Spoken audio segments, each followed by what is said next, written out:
Bienvenue à Propulsion. Merci d'être avec nous cette semaine encore. Salut Jacques, tu vas bien? Ben, ça va super bien, toi? Ben oui, je suis contente de te retrouver. Moi aussi. On a un beau topo cette semaine dans l'émission. On est allé essayer la Lamborghini Huracan dans les rues de Montréal. Dans une compétition amicale, ça, vous allez comprendre ça tantôt, la voiture classique de la semaine, la Mustang 1984, que j'ai bien connue. On s'en va du côté de Stuttgart parce qu'on a essayé là-bas toutes les générations de Porsche 911. Dans le monde, il y a quelques villes qui ont marqué à jamais l'histoire de l'automobile. Détroit, au Michigan, en est une. Stuttgart, en Allemagne, est en quelque sorte son équivalent européen. La ville de Stuttgart abrite le siège social de pas un, mais deux des fabricants d'automobiles les plus prestigieux de la planète, Mercedes-Benz et Porsche. Ce n'est pas rien. Et s'il fallait résumer l'héritage de cette ville allemande dans l'automobile, je pense qu'on peut dire qu'une des voitures les plus cool à sortir de là est définitivement la 911. La 911. Saviez-vous que c'est une des voitures qui a failli ne pas exister? Laissez-moi vous raconter son histoire.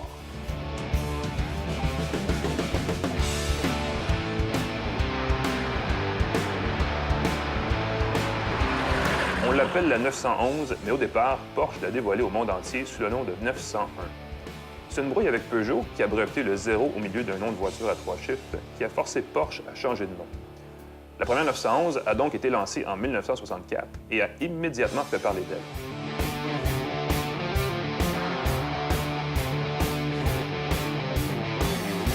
À l'époque, placer un 6-cylindres à plat à l'arrière, derrière l'essieu, était quelque chose d'inédit, surtout pour une voiture axée sur la performance et la conduite sportive. Il faut dire aussi qu'elle faisait 130 chevaux et que sa vitesse de pointe était de 210 km/h, ce qui, quand on fait le tour de l'habitacle, on s'aperçoit que c'est quand même très élevé.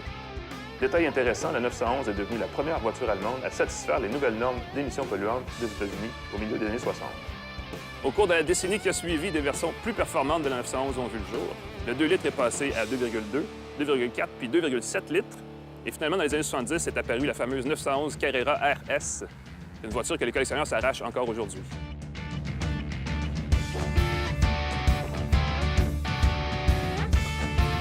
Ça a pris 10 ans pour que Porsche procède à une révision majeure de la 911, et ça a failli ne jamais se produire.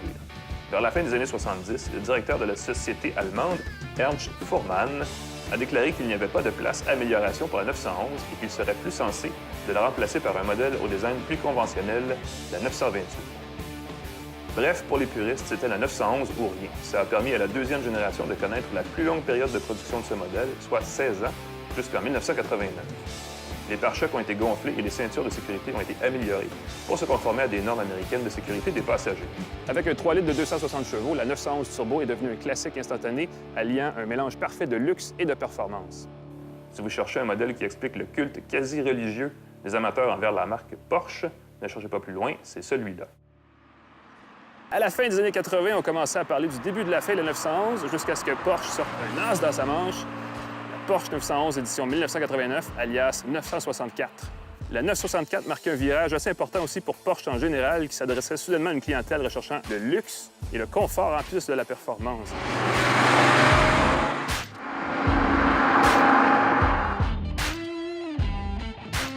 C'est le moment où de nouvelles technologies ont vu le jour, notamment la direction assistée, les coussins gonflables, une suspension arrière à ressort et à multibras, ainsi que les freins anti-blocage. C'était plus qu'une simple mise à niveau. La voiture a été révisée de bout en bout avec plus de 85 de nouvelles pièces et surtout avec un rouage intégral. Oui, c'était l'avènement de la 911 Carrera 4, lancée juste avant la Carrera 2 à roue motrice à l'arrière. La chose dont tout le monde se souvient de la 993, c'est qu'il s'agit de la dernière édition de la 911 à moteur refroidi à l'air. Ce modèle n'a conservé que le pare-brise et les portières de la 964. Tout le reste a été revu. C'est surtout au niveau de la suspension que Porsche a mis les bouchées doubles pour rendre sa sportive un peu plus civilisée dans des conditions routières plus normales. Sinon, la mécanique est restée sensiblement la même, à part les chiffres de puissance qui ont grimpé un peu. Le badge RS, qui possède lui aussi son propre lot de fidèles adeptes, a fait un retour à ce moment. On parle souvent du fait que les propriétaires d'une Porsche sont ceux qui, parmi tous les propriétaires de voitures au Canada, conservent leur véhicule le plus longtemps. Une bonne partie de cette réputation est attribuable à la 993. Pour le puriste, l'histoire de 911 aura duré 34 ans, parce qu'en 1998, Porsche a finalement abandonné une tradition chère à leurs yeux et a installé un radiateur sous le capot de la 911. L'édition 996 a aussi introduit quelques autres nouveaux détails, comme des phares prolongés intégrant les clignotants, qui en a choqué plus d'un au début, mais dont le concept a finalement été copié par d'autres constructeurs par la suite. Le design extérieur a aussi fâché plus d'un amateur de Porsche. L'idée était de reproduire les formes classiques de la 911 tout en améliorant son aérodynamisme. Il faut dire que le résultat était aussi le fruit d'une collaboration avec les designers de la Boxster, une Porsche un peu plus abordable, ce qui allait à l'encontre du fait que la 911 est un modèle unique sur le marché. Sous le capot, pour ainsi dire, Porsche a tout de même fait évoluer son fameux moteur Boxer, passant à 4 soupapes par cylindre, faisant grimper la puissance à plus de 300 chevaux, tout en réduisant la consommation de sa voiture.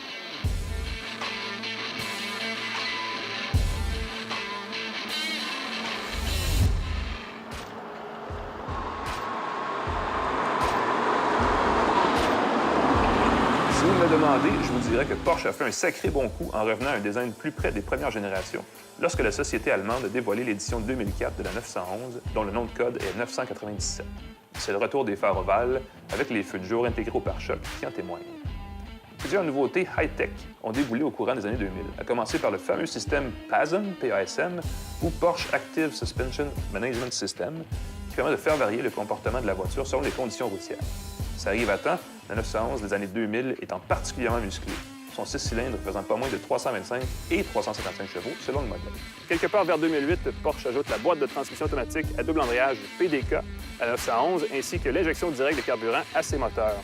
Ça fait que la 911 est plus performante, ce qui n'est pas nécessairement une exclusivité dans le marché, mais pour une voiture qui a près de 50 ans, ça fait toute une différence. Ce n'est pas rien, et d'ailleurs, merci au musée Porsche de Stuttgart pour nous avoir permis de toutes les conduire.